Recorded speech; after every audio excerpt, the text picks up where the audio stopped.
If you're planning to invest in Dubai real estate in 2025 or beyond, there is one key decision you can't afford to overlook. Are you buying in a freehold or a leasehold zone? This one detail affects your ownership rights, your exit strategy, your real estate value, even your ability to pass the property to your children. And in this video, I'm going to give you a deep dive on both with real examples, current laws, and investor insights you won't find on most real estate YouTube channels.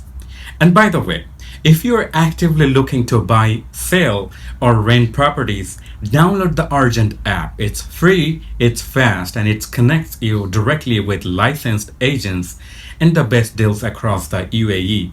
Link is given in the description. Let's get started. First, what is a freehold ownership?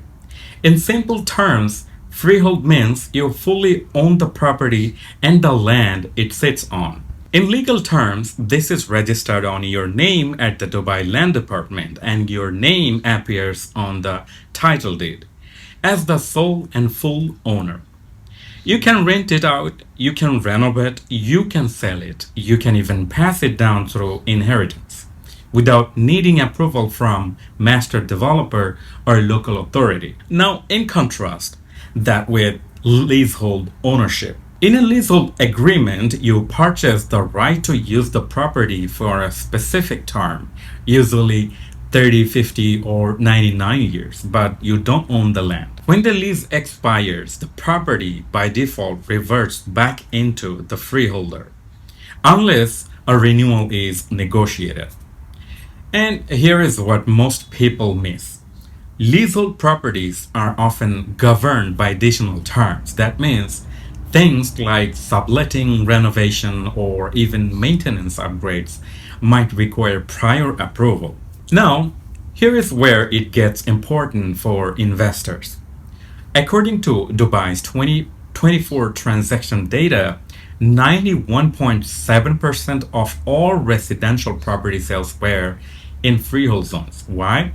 Because freehold gives you security, liquidity, and flexibility. Leasehold is still used, but more commonly in older developments or in certain areas of Abu Dhabi where freehold access is limited for non-GCC nationals. Let me break this down by city. In Dubai, most investor-friendly areas like downtown, Dubai Marina, Business Bay, Palm Jumeirah, JVC are all freehold zones. Those are areas where you can buy as a foreigner with full rights.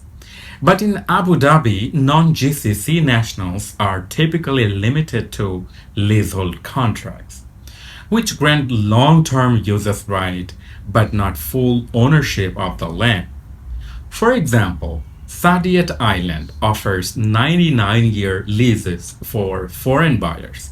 The title deed is issued, but the underlying land remains under the control of the local authority. Let's go deeper into value and risk. Freehold property has consistently outperformed leasehold in terms of capital appreciation. Why? Because buyers see freehold as a more secure, a permanent investment. According to a Knight Frank report in 2023, freehold properties in central Dubai appreciated 13 to 16% year over year, compared to just 5 to 7% in older leasehold projects.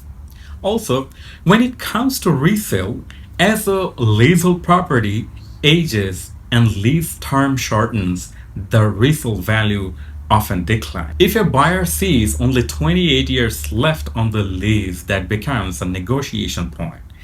And a financing issue too, because most banks won't approve mortgages on leasehold properties with less than 20 years remaining. And that brings us to financing.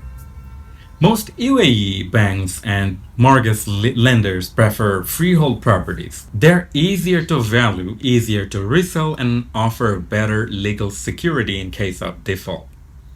Leasehold properties, few lenders support them, and when they do, It's often the higher down payments and shorter loan tenures. Let's pause here and clarify something. Leasehold isn't necessarily bad in some areas, especially where land isn't open to foreign ownership. Leasehold may be the only available route. It can also offer slightly lower entry prices compared to freehold alternatives.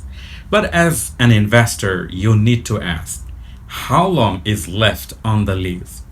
What are the renewal terms? Are there ground rents or annual usage fees? Will this property hold value over time or become harder to sell? Here is a quick summary to keep in mind. Freehold. You own the property and the land. No time limit on ownership.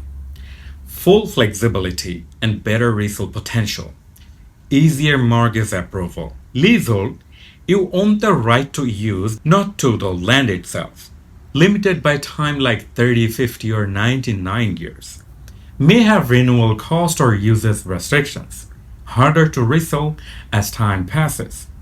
So which should you choose? If you're investing in Dubai for long-term growth, you want full ownership rights, and you are looking for a property that's easy to finance and resell, go with Freehold. If you are buying in Abu Dhabi or an area where leasehold is the only option, it's not a deal breaker, but with a clear understanding of the terms and work with a legal advisor to review the contract carefully. Final tip. Always check with Dubai Land Department or Abu Dhabi DPM to verify the ownership model for the specific project or building you are interested in. Understanding the difference between freehold and leasehold isn't just a legal details. It's a core investment decision. If you make the right choice, you will set yourself up for long-term ROI and peace of mind. If you found this video helpful, hit the like and subscribe for more expert level real estate insights. See you in the next video.